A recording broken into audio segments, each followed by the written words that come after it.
Kakšno je vaše mnenje kot veterinar glede potencialno nevarnih pasem in krvoločnih psov? Jaz mislim, da tu v tem specifičnem primeru je stroka v bistvu že enkrat svoje povedala, takrat se te pse tudi poskušala prevzgojiti po tisti edini uradni poti, ki je na voljo, pa po, bom rekel, izobraženih ljudeh za ta način dela, pa se tudi ni obneslo, zdaj v bistvu na zahtevo lastnika se je potem pač, vse sami veste, kako se je v bistvu vse to končalo, da so v bistvu bili vrnjeni nazaj.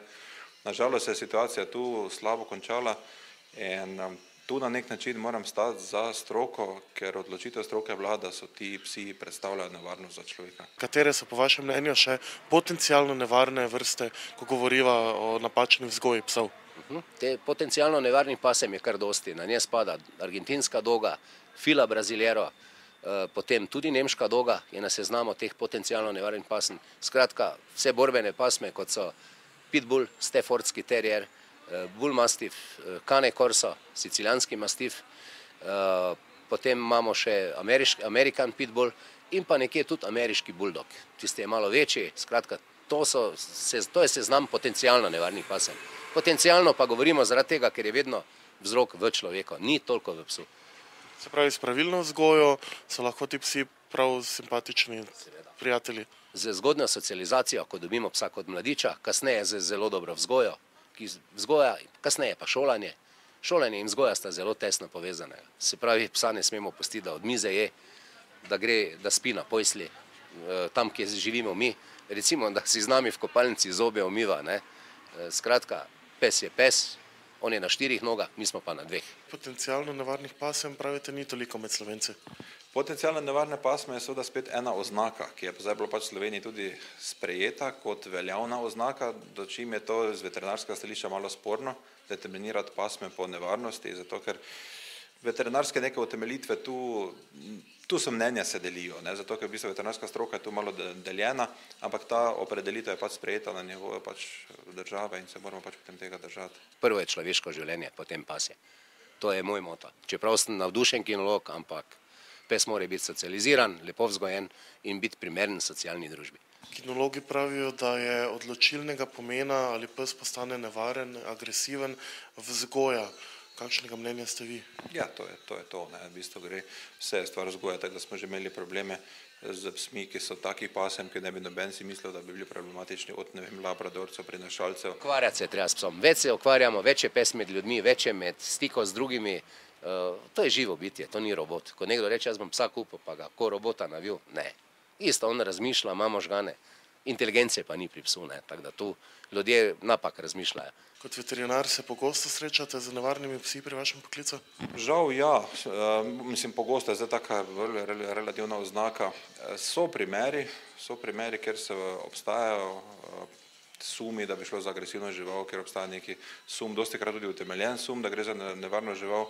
Seveda imamo tudi določene postopke, pa neka načela, česar se moramo držati, tako da vsako tako žival je treba najprej oceniti, če je res nevarna, ne moramo videti samo na predpostavki lastnika, zdaj ugotovi, da je ta žival nevarna, ker to je lahko tudi lažni podatek, samo pod pretvezo, da bi se tisto žival nadziralo, kar spet ni prav, tako da se potem poskuša čim bolj objektivno to dejansko proba dognati, če je res, in potem šele probati to narediti neko prevzgojo in šele v primeru, da res se nič, nobeno teh ukrepov ne obnese, če ne gre, potem je žal res ta žival nevarna za okolico. Torej, kolikšno vlogo za konec ima človek pri vsej tej socializaciji psa? Jaz bom rekel, da 100%. Ker to, kaj v mladosti človek da psu, pes mu to samo kaže. Pes in vodnik sta ogledalo.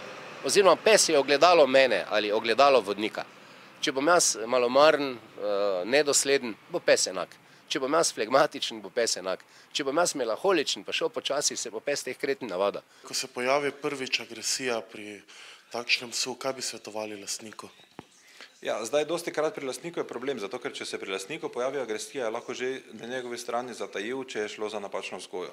Takemu lastniku žal ne bomo mogli več nekako pomagati, zato ker svetujemo seveda šolo, svetujemo primerne, bom rekel, iz ljudi, iz stroke, ki se ukvarjajo s tem za prevzgojo, vendar dostikrat, če je stranka ali pa tisti lastnik zatajil, bo težko zdaj v bistvu te napake popravil. Teda to se ponovadi slabo konča, oziroma moramo najti kakega drugega lastnika v tem primeru. V teh šolanjih se učijo psi česa, napad obramba, poslušnost? Ja, službene pasme, med te spada belgijski ovčar, doberman, bosoron, rottweiler, nemški bokser.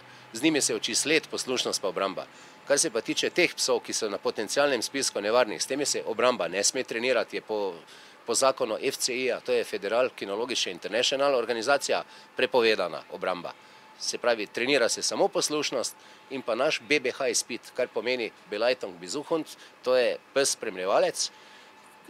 Tečajnik piše test, opravlja vaje poslušnosti na poligonu, da je pes vodljiv ob nogi, vodljiv brez vrvice, da sedi, da se vodnik oddali, da počaka en pes na prostoru, ko drugi dela. Skratka, obvladljivost. Potem pa obvladljivost prometne mrežnice, da ne skače v kolesarje, ne bevska v druge pse, ne napada nič, kar je živega in nič, kar je mrtvega. Se pravi, tudi v avto se pes ne sme zagnati. Vaše delo opravljate tudi v mariborskem azilu, pa me zanima, kakšno je stanje tam glede teh psov. Tam moram reči, da imamo tega malo. Se zgodi, da so psi mogoče kdaj problematični, ampak to so dostikrat problematični ne iz smisla agresije na splošno, ampak bolj mogoče zaradi slabega življenjskih pogojev, se počutijo ogrožene, so nekako na ta način nevarni, zato ker so bolj prestrašeni kot pa agresivni.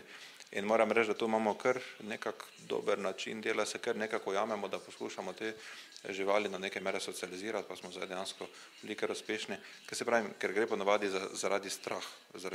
To je agresija, ki prihaja iz strahu, kar se da premagati, ni tista, bom rekel, druge vrste agresija, kjer bi dejansko iz neke objestnosti živali napadali. Torej lahko upamo, da bo to ostal le osamljen primer, kar se je včeraj zgodilo. Tako upam, res da bo, ja.